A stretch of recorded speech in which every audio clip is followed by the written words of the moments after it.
caci maki di depan orang. Ujian dari Allah Subhanahu wa ta'ala. Lisan kita ini cerminan hati kita. Kalau hati kita bersih seperti susu, maka yang keluar dari lisan kita ini semua enak didengar. Kalau dohir ente maksiat, hati ente itu maksiat. Gak ada maksiat itu dari hati yang taat, itu gak ada.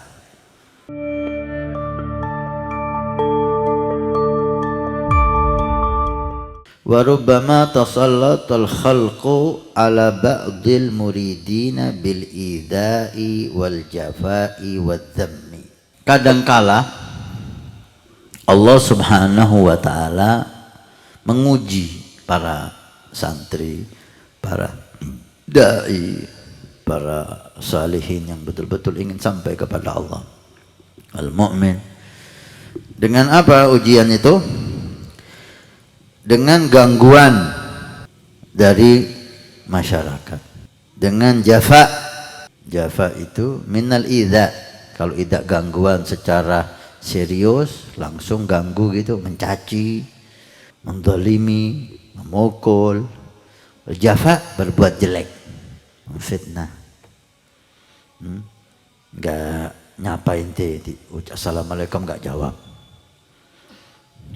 Badzam, caci maki di depan orang.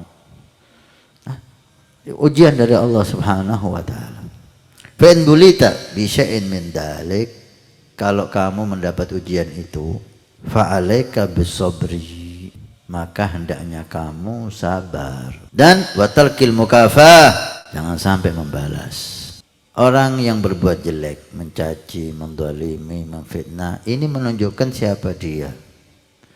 Kullu ina'in bima fihi yantuh.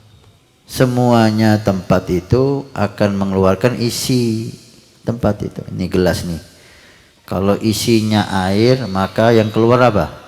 Air. Nggak mungkin isi air yang keluar susu. Kalau isinya susu, yang keluar ya susu.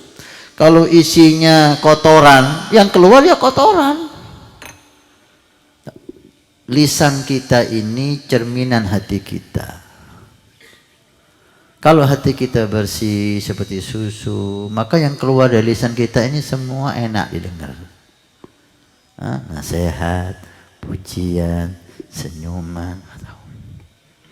Kalau hati kita ini jelek, maka yang keluar dari lisan kita ini jelek. Gak bisa sebagian orang mengatakan, ana ini cuma lisannya ana yang kotor, hati ana bersih. Gak ada. Gak ada. Kalau isi gelas ini kotoran, ya kotoran yang keluar. Kalau keluarnya itu kotor, ya isinya itu kotor. Ini orang yang ngomong kayak gini ini punya dua musibah. Satu musibah dia ngomong kotor, jelek, nyaci dan seterusnya. Kedua musibah ujub dan kibir, menganggap hatinya bersih. Orang yang ngomongannya bagus itu nganggap hatinya kotor. Ini udah ngomongannya kotor, sih nganggap hatinya bersih lagi. Dua musibah. Orang maksiat, anak dohirnya tok maksiat, hati anak taat. Ya kadzab. Nanti ngomong sama kucing aja. Kalau dohir ente maksiat, hati ente itu maksiat. Gak ada maksiat itu dari hati yang taat, itu gak ada. Kayak itu. Tugas kamu, jangan kamu tiru dia. Mencaci jelek kan? Maka kamu jangan caci. Memfitnah jelek kan? Kamu jangan fitnah. Belajarlah dari orang yang akhlaknya jelek. Sayyidil Walid Habib Ismail sering menasihati saya. Nabi Ibrahim itu pernah ditanya, gimana akhlak kamu kok bagus wahai Nabi Ibrahim? Saya melihat orang yang akhlaknya jelek. Saya belajar dari orang yang akhlaknya jelek. Saya lihat, oh ini kok jelek ya, maka saya hindari. Ini kok jelek ya, ya saya hindari. Sehingga beliau akhlaknya bagus. Belajar dari siapa? Dari orang yang akhlaknya jelek. Jangan mau membalas, kata Abdul Haddad. Di samping itu, ma'anadhafatil qalbi, bersihkan hatimu. Jangan nggak membalas tapi di dalam hati mencaci. Jangan eman. Jangan kamu nggak balas, nggak nyaci, tapi hatimu higit, hatimu idmaru syar, hawash. Rabbi yahlakum, Allah mencelakakan dia, hancurkan dia. Ente juga jelek, walaupun nggak ente ucapkan. Jangan ente balas, hati ente bersihkan. Anggap cacian itu nasihat. Masya Allah. Wahdar ad-du'a ala man adak. Jangan kamu mendoakan orang yang mengganggu kamu, mencaci kamu. Awaslah. Itu bukan adatus salihin, bukan kebiasaan orang saleh.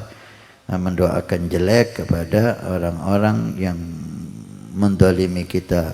Wala taqul idza asabathu musibatun hadza bisababi adzahu li. Awas. Jangan orang yang ganggu kita dapat musibah, setelah mengganggu kita kemudian kita mengatakan, "Tuh lihat tuh." Kasih tahu yang lain. Gangguannya nanti kayak dia. Dapat musibah dari Allah. Musibah kata Abdul Haddad dalam kitab yang lain, musibahnya ente dengan berkeyakinan seperti ini lebih besar daripada musibahnya dia. Musibahnya dia zahir, mungkin kecelakaan, mungkin kebakaran, mungkin sakit, tapi musibahnya ente ujub menganggap dirimu orang besar di hadapan Allah, sehingga yang ganggu ente dihancurkan oleh Allah. Memangnya ente siapa? Jangan dibohongi syaitan ya. Kata Abdul Haddad, kadang-kadang yang ganggu kita itu teman kita. Alladzi yu'dina ashabuna. Orang dekat kita. Di depan kita dia memuji kita, di luar kita dia mencaci kita. Nih nasihat Abdul Haddad dalam kitab hikamnya.